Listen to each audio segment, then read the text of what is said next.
এখন শুরু হবে স্পন্দনের গায়ে হলুদের অনুষ্ঠান। একটা বাটিতে আছে হলুদ আর একটা বাটিতে আছে আমলা বাসলা, আর রাখা হয়েছে ঠাকুরের পুষ্প আশীর্বাদ করার জন্য। স্পন্দনের আজকের এই পুরো অনুষ্ঠানটাতে একটাতেও শাঁখের আওয়াজ শুনতে পাবেন না।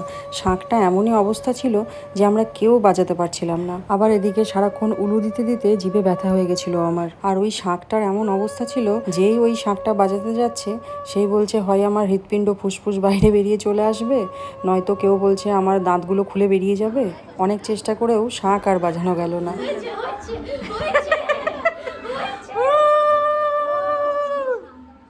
এই বাটা হলুদটা যেহেতু একটু ঠান্ডা ঠান্ডা হয়, অন্যদিকে স্পন্দনের আবার এরকম প্যাচপ্যাচানি জিনিসে আবার খুব অস্বস্তি, তাই ও একদমই মাখতে চাইছিল না।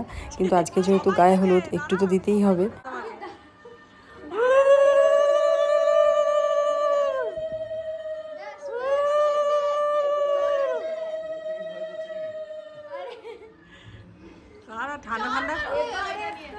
ওইদিকে মামা শ্বশুরও এসছেন স্পন্দনের পেছনে বসে।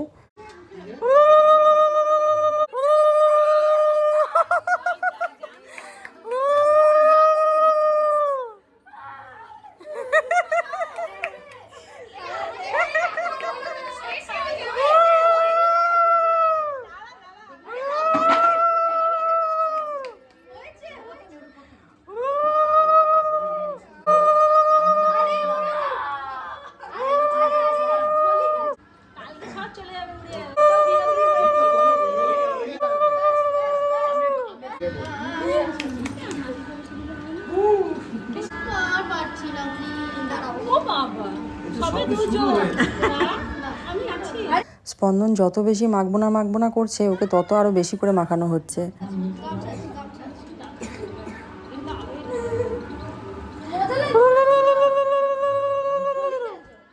ভালো করে দাও, ও চোখ টোকগুলো খালি তো, ও তো পুরো আজকে সাবানের জায়গায় শুধু হলুদই মাখবে। সব দাও, গলা টলাগুলো খালি আছে।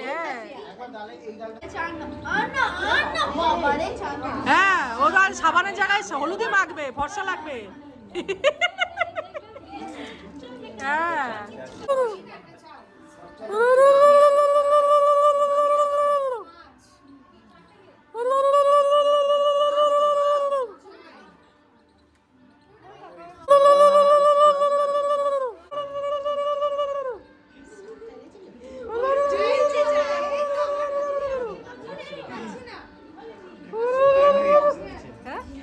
হ্যাঁ, বলছে ভয়ানক এক্সপ্রেশন দিচ্ছে, ছবিগুলো খুব খারাপ আসবে কিন্তু সারা জীবনের এগুলো।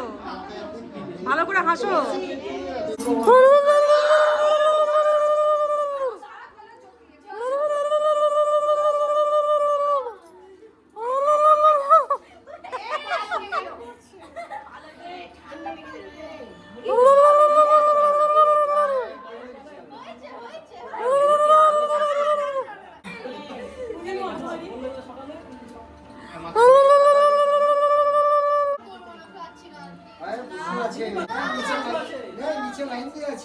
আসছে, হ্যাঁ দি দেখে নাও, নিচে আছে।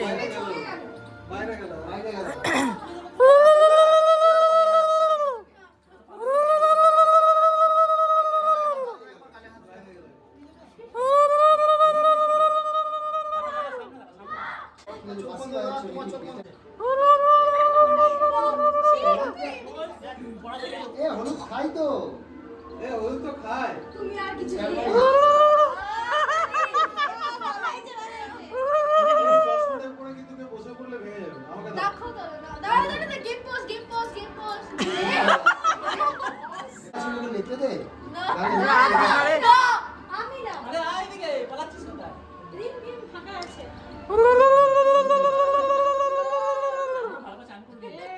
এদিকে আমার বাবা একটা কোণে চুপটি করে বসে স্পন্দনের মজা দেখছে। স্পন্দনের দুই দাদুকে এখনো অবধি ক্যামেরাতে ঠিকঠাক পাওয়া যাচ্ছে না। এদিকে ওর দিদিভাই অপেক্ষা করে বসেছিল কখন ফাঁকা পাবে আর স্পন্দনকে আচ্ছা করে হলুদ মাখাবে।